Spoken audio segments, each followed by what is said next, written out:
Okay, let's see. I want to continue talking about vitamin E and its transport through the lymph. Actually, before I even get into that, I had somebody asked me yesterday why I don't really talk about Fukushima and about radiation and about detoxification. So let me address that real quick, because I don't really talk a lot about that kind of stuff, and there's a reason for it. There's a reason why I don't talk about detoxification very much, and Fukushima and our toxic environment, fluoride and bromine and aluminum, and I do periodically get questions about that, and I don't mind answering questions, but it's just not something I like to focus on. To me, the best protection is going to be a healthy body. You're probably not going to make it on this earth for more than 100 or so years. In other words, of our genetic allotment of 120 years, every animal has a certain genetic lifespan. A fly has a genetic lifespan of maybe 24 to 48 hours. An elephant has a genetic lifespan of 100 plus years. A dog has a genetic lifespan of 20 years or so. A horse maybe 30 or 40 years. Every animal has a certain genetic allotment. They live a certain length of time, maximally. The human genetic allotment, our genetic lifespan, is around 120 years. But you can basically carve off about 20 of those years as a price that we pay for living in the year 2012 on Earth at this point in the history of mankind. Mercury, fluoride, Fukushima, they are all going to exact their toll. Our mission should not be so much looking for protection from fluoride or protection from Fukushima, but rather building a strong and resilient body with a finely tuned, powerful immune system that can process toxicity. A body that runs intelligently, a body that runs at an orderly pace, all of which require good nutrition. The Bright Side philosophy is about focusing on our positives. It's about focusing on our strengths, not our weaknesses. We're stuck in a toxic, poisonous environment. It's our own stupidity as human beings, but we ultimately live in our bodies. And by being clever with our eating and savvy with our supplements, we can go a long way in terms of protecting ourselves from mercury, from cadmium, from heavy metals of all kind, whatever. The environmental accessories of our 21st century toxic lifestyle. You want to upregulate your body's detoxification systems. You want to upregulate glutathione, for example. That's probably the most important detox strategy or protection you could ever do. Glutathione is produced in the liver, and it's designed to handle toxicity. That's its chemical nature. High doses of vitamin C, high doses of what are called methylating agents, B vitamins and zinc, a couple of other dozen things that I would be doing before I worry about remedy kinds of treatments, the remedies to our toxicity. If you can do both, that's probably your best strategy, if you can include your remedies and take care of your nutrition. But you know what? We only get an hour here, folks, on the Bright Side, and in that time, I really want to focus our attention on how to build the body up so it is strong and powerful, so that we are more tolerant and resistant of what we have to deal with as a human being. So if you have questions about detoxification and radiation and aluminum and Fukushima and fluoride, et cetera, et cetera, et cetera, I'm always glad to take them, but it's not what I want to focus on here on the Bright Side. I call the program the Bright Side because it's the good news that says that the body is a healing system. It is designed divinely to heal and renew itself. What we want to do is maximize that healing power. What we want to do is clear out the gook and the gunk in terms of what we're eating and what we're putting inside our body, making sure we're getting good nutrients, as well as making sure that we're breathing correctly, inhaling correctly, exhaling powerfully, and of course making sure that we're taking care of all the levels of health and wellness, including spiritual dimensions, mental dimensions, how we think, the kind of thoughts that go through our mind on a moment-to-moment basis, and our emotions and our feelings, and then taking care of good nutrition. And that's all I want to say about that. All right, so I want to continue talking about vitamin E and its transport through the lymphatic system. We haven't really talked too much about the lymph, at least not lately. The lymph is this kind of mysterious system in the body. Even though we've known about it, it was first identified in the late 1600s, we still don't know a heck of a lot about the lymph. However, what we do know is that the health, as goes the health of the lymph, so goes the health of the body. The lymphatic system can basically be thought of as a piping system for the circulation of immune components, components that help the body defend itself, as well as for nutrients and key fats. One of those nutrients is vitamin E. There's an opening that connects into the lymphatic circulation system. The lymphatic circulation system is like your blood circulation system. If you can picture in your mind's eye veins and arteries and capillaries and blood flowing through your body, the lymph is pretty much the same way, with a couple of important exceptions. It's a fluid system that flows throughout the body, and there's an opening into the lymph at a point in the small intestine called the Peyer's patches. The Peyer's patches are like a little opening into the lymph from the small intestine, and these Peyer patches are extremely important to understand, even though nobody ever talks about them. Peyer's patches is spelled P-E-Y-E-R-S, P-E-Y-E-R-S, Peyer's patches, P-A-T-C-H-E-S. And the Peyer's patches are little openings into the lymphatic system. And when the wrong foods are eaten, most especially food allergens or anything that activates the body's defenses, these immune food complexes can enter into the lymphatic system through the Peyer's patches, and this is a key entry point and beginning point of many disease processes. We'll continue this discussion when we come back from our break. I'm Pharmacist Ben. You are listening to The Bright Side. We'll be back right after this. Don't go away. All right, we're talking about vitamin E and cardiovascular health. Vitamin E is truly an astoundingly important nutrient for cardiovascular issues. We'll be covering that at length. If you have had a heart attack, if you're concerned about heart disease, if you have heart disease in your family, if you just want to make sure that you're healthy, please get yourself on 400 international units of vitamin E a day. Once you get going on it, you can miss a day here and there. It is stored in the body. But please, you got to at least get yourself loaded up on 400 IU a day, especially if you're dealing with cardiovascular issues or you don't want to deal with cardiovascular issues. After you swallow your vitamin E capsule or after you eat your vitamin E containing food, it goes through the digestive system, and then it gets transported through the lymphatic system. If the lymph is clogged up, you're going to have issues delivering vitamin C to the heart and to the adrenal glands and to all the other systems of the body. So understanding how the lymph works is really, really important. The lymph transports both vitamins and poisons, among other things in the body. So when the lymphatic system is clogged up, everything gets messed up, especially nutrient delivery, and especially the delivery of fat-soluble nutrients like vitamin E. The key entry point of poisons, of toxins, into the lymph is in the digestive system, in the small intestine, through these little openings from the small intestine, little doorways from the small intestine into the lymphatic circulation, called the Peyer's patches, P-E-Y-E-R-S, Peyer's patches. When the wrong foods are eaten, most especially things that we're allergic to, dairy and grains, the usual things we beat up on here on this program, these immune food complexes, the clumps, if you will, of bad foods and immune system cells can enter into the lymphatic system. For many of us, this can happen every day. This can happen every hour for many of us. If it happens once in a while, that's one thing, but if we're constantly bombarding our digestive tract with the wrong kinds of foods, the lymphatic system is going to bear the brunt of this entree of the immune complexes and food allergens on an hourly or on a daily basis. And then eventually accumulation will occur, and what ends up happening is a very clogged up lymphatic system. The lymphatic system is a very intricate and elaborate circulatory system. Think piping in your head. Think, when I talk about circulation, just think of pipes.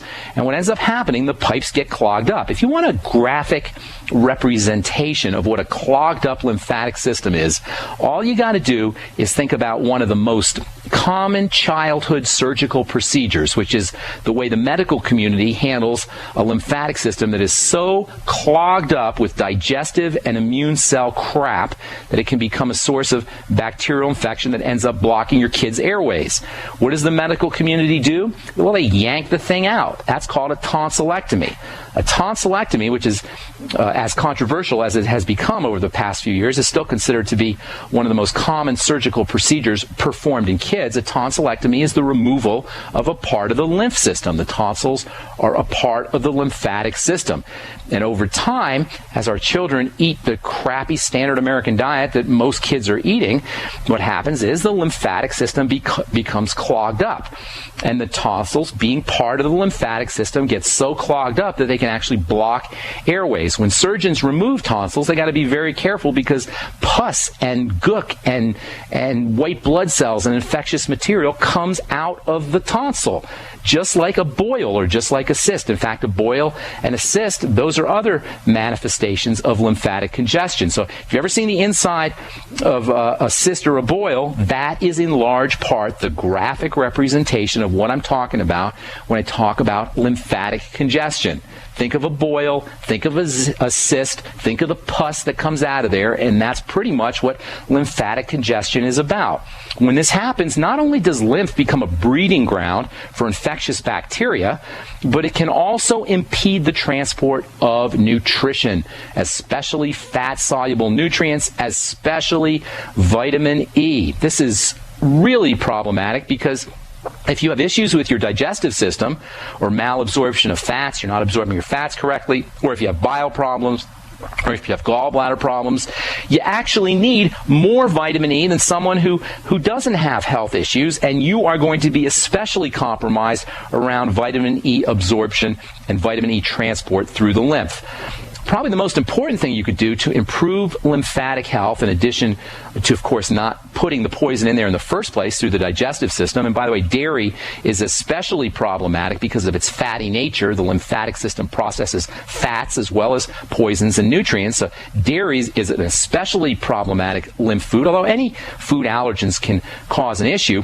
One of the best solutions to lymphatic congestion, in addition to not putting the crap in your body in the first place, is to move your body around. The lymph is designed to circulate through the body by being pushed along through the activity of your muscles. Not like the blood. The blood and the lymph are similar in the sense that they're both part of the circulatory system. They both circulate through the body in pipes, so to speak. But the lymph is different from the blood because the blood has a pump.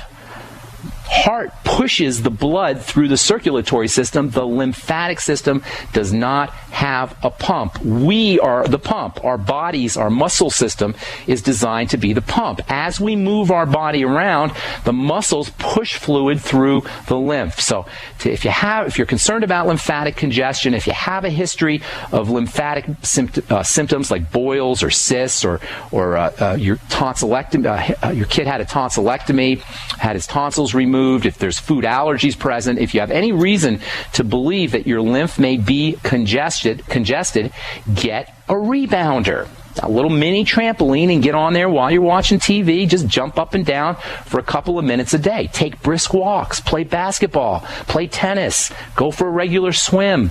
Move your body around. And remember, one of the best ways to keep the lymphatic system purring along is to make sure you're practicing deep breathing. You have a set of muscles that is attached to the lymph from your lungs, and as you push your lungs out, when you're inhaling or push your lungs back in, as you're exhaling, you are also moving your lymphatic system. Deep inhaling, powerful exhaling. Even if you did it once or twice a day, that would make a huge difference, let alone if you practice deep breathing for a couple of minutes every day or 5 minutes every day or even all day long.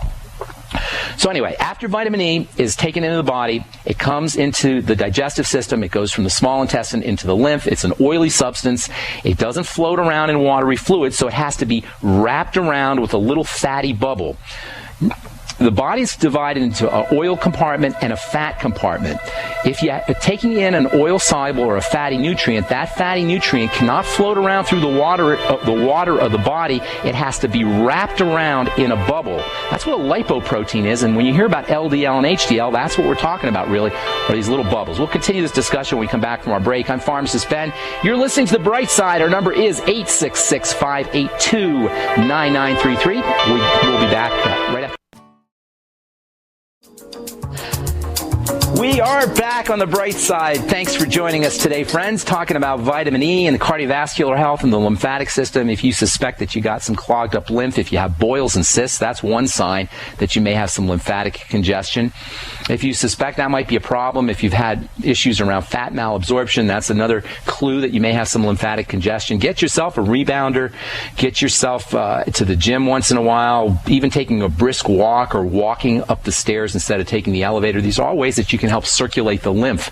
You know, back in the day when 100 years ago, 200 years ago, 300 years ago, when people were eating all kinds of lard and saturated fat, they didn't really have a big problem with heart disease. And one of the reasons was because they walked around and they chopped wood and they farmed and they moved their bodies. And when you move your body, you move your lymph. When you move your lymph, you circulate nutritional substances as well as clear out lymphatic congested materials and immune food complexes, most especially. These immune food complexes, by the way, can oftentimes come to rest in different parts of the body. When these immune system food complexes come to rest, they can actually initiate immune reactions and autoimmune reactions, and this is one of the sites of development of many of our health maladies. Things like rheumatoid arthritis, for example, can be initiated by immune food complexes that come to rest in the joints. Thyroiditis or Hashimoto's disease can be caused by immune food complexes that come to rest in the thyroid. These immune food complexes can come to rest in various parts of the body, and they can wreak havoc. So keeping that lymphatic circulation moving your body around is one of the most important things you could do to stay healthy. It's one of the most important things you could do to encourage and improve nutrient distribution to tissues, especially things like vitamin E and vitamin D and A and K, the fatty vitamins. All right, we'll continue our discussion on vitamin E and cardiovascular health. There's lots more I want to tell you about.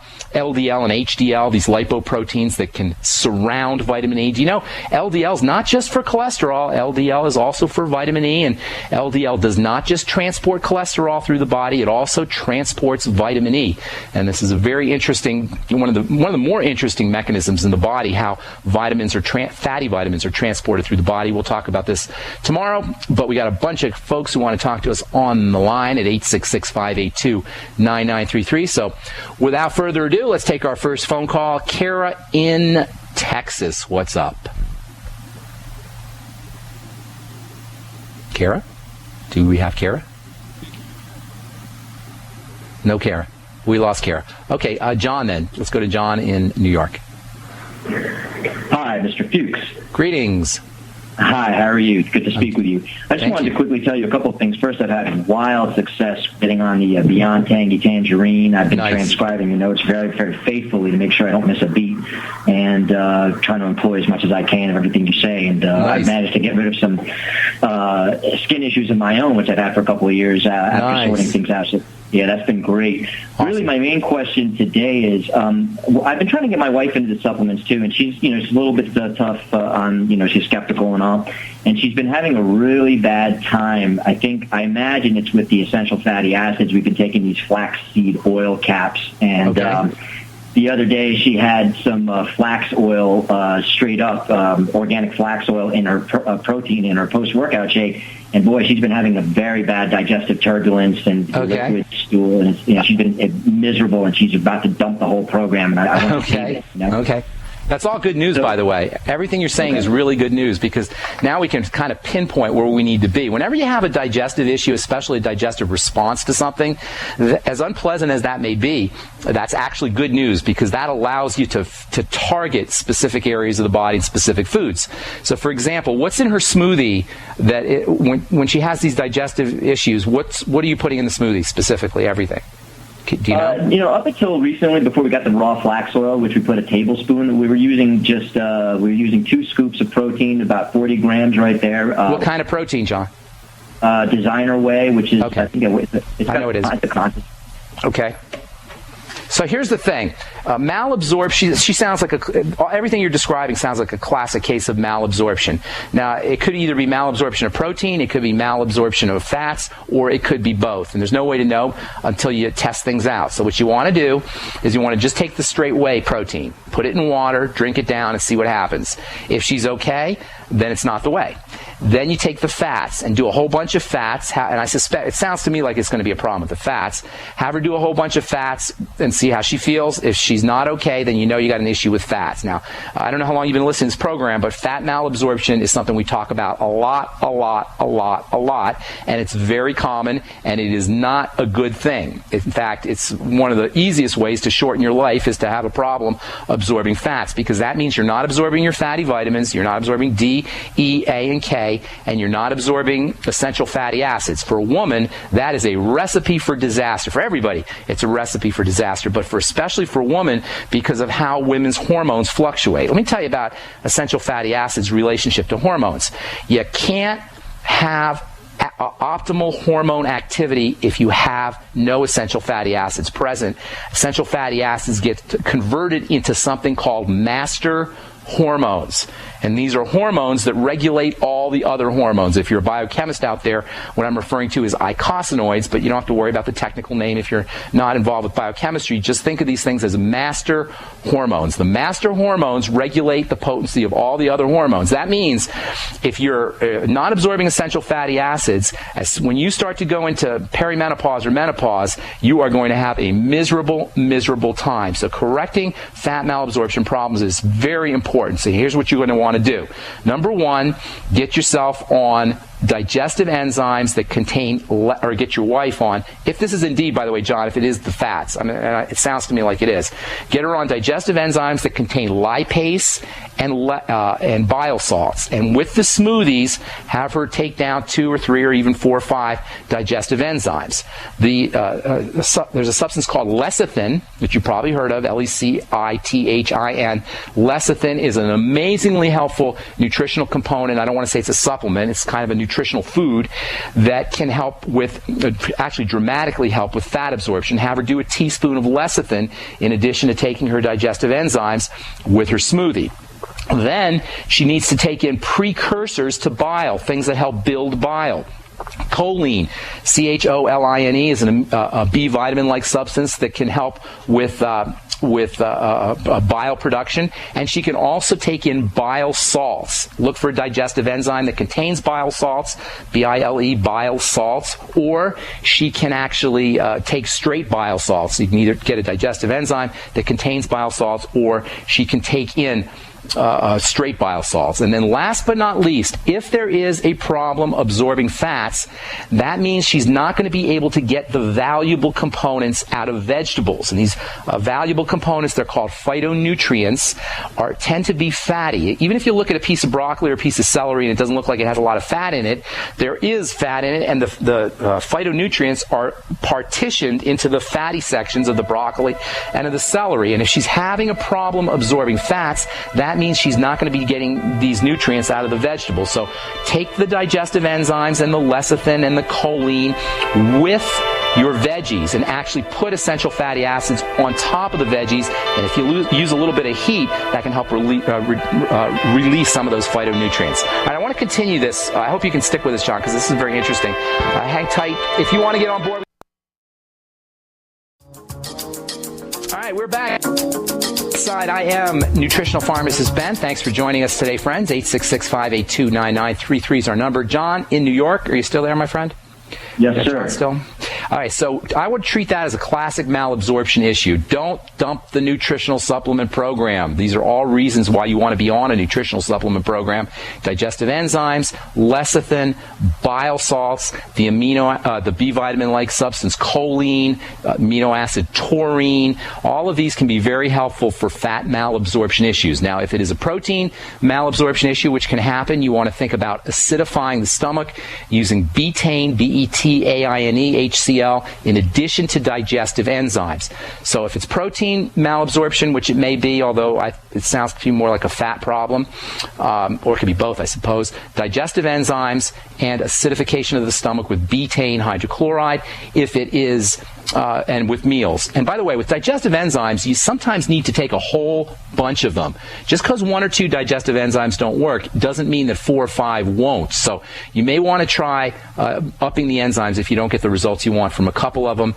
For fat malabsorption, digestive enzymes as well, lecithin and choline. And you know what? Eggs are a true power food when it comes to fat absorption. There are wonderful components in eggs that can actually help us absorb fats, including lecithin and including choline and including the enzyme lipase. So cracking a raw egg with your smoothie may help your wife absorb that. But treat it as a malabsorption issue, John, and not a reason to dump the nutritional supplement program. If you have any more questions, please feel free to call us back at 866-582-9933. And thanks so much for calling from New York. Let's see. I want to move on to, John, help me here, buddy. Let's go to Paul in Florida. What's up, Paul? Hi, Ben. Good morning. Good morning to you. I have two issues. I've got psoriasis and I have epilepsy. The psoriasis I've had since I was 18, and the epilepsy I've had since I was 28. Doctors say they can't find nothing wrong. Well, so I wouldn't go by what doctors say. Well, Well, here clearly something's wrong, whether doctors can find it or not. Number one, first and foremost, psoriasis, you need to treat it as a digestive food allergy condition, number one, or a problem digesting foods, number two, or a lack of or deficiency in fatty vitamins, number three, or all three together. So you must notice that you have some digestive issues. You have to, like bloating or gas or cramping or yes, I've been having that a lot. Okay. Well, they're connected, my friend. So what you have to do is you have to, number one, and this is true for everybody out there listening, when you have a digestive issue, what you want to do, and that's anything from the mouth to the other end, heartburn to diarrhea and everything in between, what you have to do is every time you have a symptom, every time you burp, every time you have heartburn, every time you have gas, every time you have bloating, every time you have a loose stool, whatever, write it in a little book and then write down what you ate a couple of hours before. 2, 3, 4, 5 hours before. Alternatively, you can write down everything you eat and then how you feel 4 or 5 or 6 hours later from a digestive perspective. The key is to connect the food with the digestive symptom. Now, if you're eating food that has a lot of working parts to it, has a lot of ingredients in there, it's going to be much harder than if you select foods that just have 1 or 2 ingredients. So I always tell people, instead of the peanut butter sandwich, just have a peanut or some peanuts. Instead of apple pie, just have an apple. Instead of chicken fettuccine or tetrazzini or whatever, have just a little slice of chicken.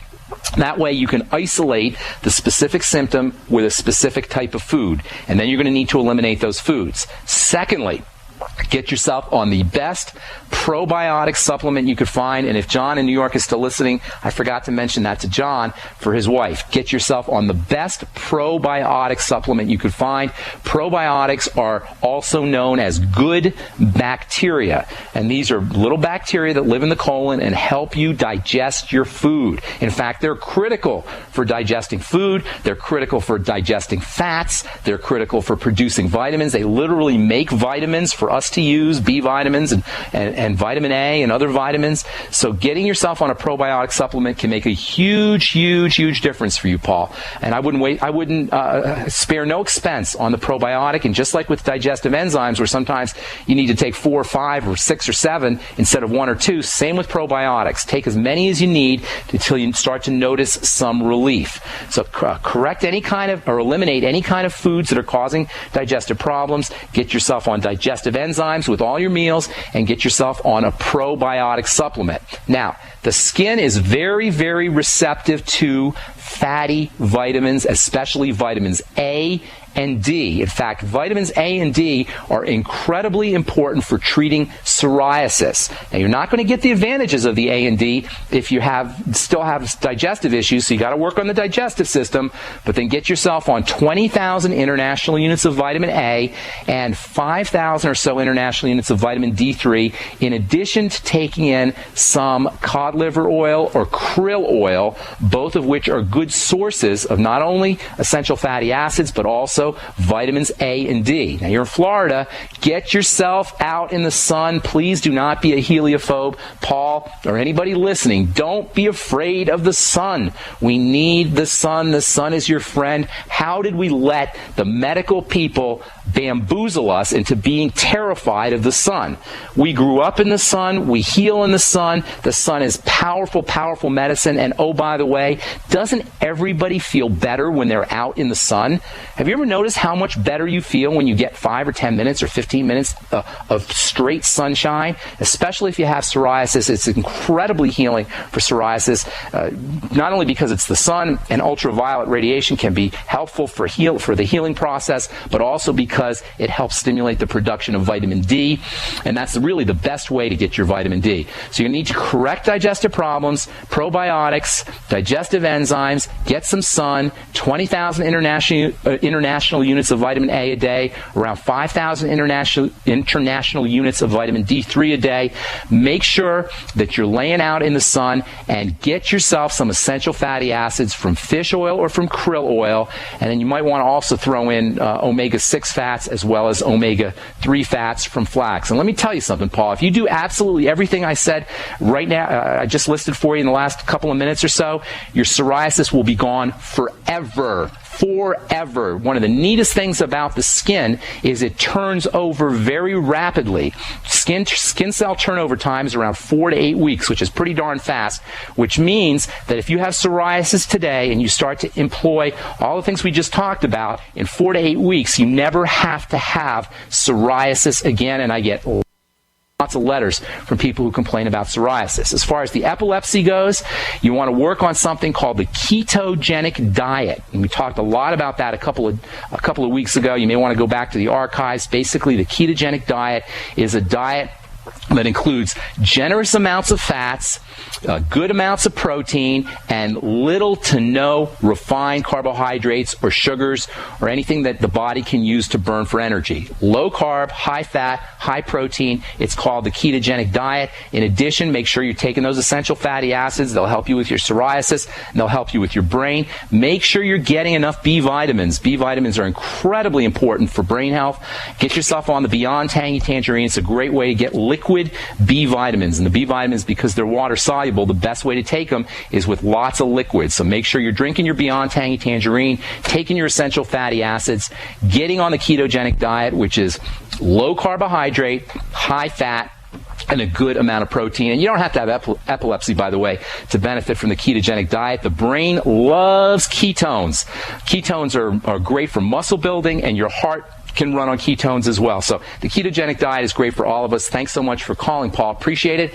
And as much as I want to take some of these other calls, I unfortunately am out of time here on the bright side. An hour goes by far too fast. Thanks so much. I really appreciate all you guys. I've been talking to so many of you on the telephone. I got to tell you, I am very, very impressed with the intelligence of my audience. I appreciate all you guys. Thanks so much for listening, and thanks for all of the kind letters that you wrote after my appearance on Alex Jones last night. Or yesterday, I should tell you. I'm going to be in Austin, by the way, in February, the first Saturday in February, February 3rd, February 4th. I don't have the address, but it's up on the website at brightsideben.com. If you're out listening to us in Texas, I know we have a lot of listeners in Austin. I hope I get to see every last one of you. So make sure you come out on February 4th. We'll get you the address here. Tomorrow it's at 7 p.m., February 4th. We'll be talking about the 8 chapters of good nutrition, as well as answering your questions and lots of other good health information. Thanks so much for listening, folks. I'm Pharmacist Ben. We're here every day on the bright side. We'll be back at you tomorrow, 8 o'clock Pacific time. Thanks for listening. Stay tuned for Alex Jones next on most of these stations. We'll talk to y'all later, folks. Bye for now.